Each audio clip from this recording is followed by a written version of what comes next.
বন্ধুর জন্মদিনের অনুষ্ঠান শেষে ২১ সেপ্টেম্বর শেষ রাতে বাসায় ফিরছিলেন ১৭ বছরের এক কিশোরী। উত্তরার জসিমউদ্দিন এলাকা থেকে সিএনজিতে ওঠেন দুই বান্ধবী।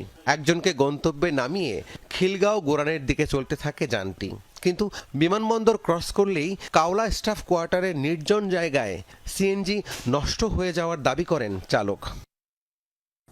এক পর্যায়ে যাত্রী আসনের পেছনের জায়গা থেকে ছুরি বের করে চালক। অস্ত্রের মুখে শ্লীলতাহানির চেষ্টা করে। ঠেকাতে গেলে উপর্যুপুরি ছুরিকাঘাতের মাধ্যমে চালায় হত্যা চেষ্টা। ছিনিয়ে নেওয়া হয় টাকা পয়সা, মূল্যবান জিনিসপত্র। আমার মেয়ে বলছে যে তোমার যা লাগে নিয়ে যাও, কিন্তু আমার ক্ষতি করো না। তখন সে মেয়ে অনেক জোরে জোরে চিল্লাচিল্লি করছে যেন আশেপাশে কেউ এসে ওর হেল্প করে। তখন ও কী করছে, গলার মধ্যে ছুরিটা ধরছে। ধরার পরে যখন চিল্লাচিল্লি বন্ধ হচ্ছে না, তখন একটা মেডিসিন নিছে। মেডিসিন নিয়ে তার মুখে দিচ্ছিল। তখন ওই মেডিসিনটা ওই ধাক্কাধাক্কি করে ফেলে দিচ্ছে। তারপরে যখন চিল্লাচিল্লি করছিল তখন আবার সে গলার মধ্যে ছুরিটা ধরছে। ধরার পরে গলা ঠকান গলাটা করার জন্য তখন হাত দিয়ে ঠেকাচ্ছে, তখন হাতে পোস্টার লাগছে।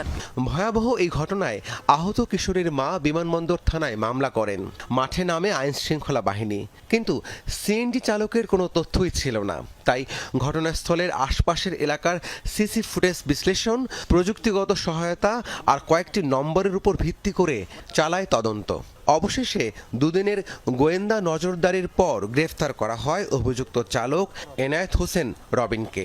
ভিকটিম যে সিএনজির ছবিটা তুলে রেখেছিল, আমরা বেসিক্যালি ছবিটা অস্পষ্ট ছিল, ছবিটার মাঝের দুটো ডিজিট বোঝা যায়নি। তারপর আমরা ছবিটার উপরে কাজ করি।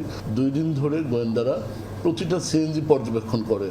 3-4টা সিএনজিকে আমরা টার্গেট করি এবং এই 4টা সিএনজি নিয়ে আমরা আরও স্টাডি করার এক পর্যায়ে আমরা এই আসামিকে শনাক্ত করে আসামিকে আমরা হেফাজতে নেই। হেফাজতে নিয়ে আমরা যখন বাদীকে এই আসামির ছবি প্রেরণ করি, বাদী এই আসামিকে কনফার্ম করে। র‍্যাব বলছে চালকের ছদ্মবেশে রবিন আগেও একই ধরনের অপরাধ করেছে। ছিল আরও ভয়ঙ্কর পরিকল্পনা। যারা এই চক্রের সদস্য তাদেরকে আমরা শনাক্ত করছি এবং তাদের গ্রেপ্তারের জন্য অভিযান পরিচালনা করব। চালক বেশে যে সকল ছিনতাইকারী, দস্যু, ডাকাতরা থাকেন রাস্তায় ওত পেতে এই ধরনের যাত্রীদের অপেক্ষা থাকেন, আমার অনুরোধ থাকবে আপনারা এই ধরনের যাত্রী গাড়িতে ওঠার আগে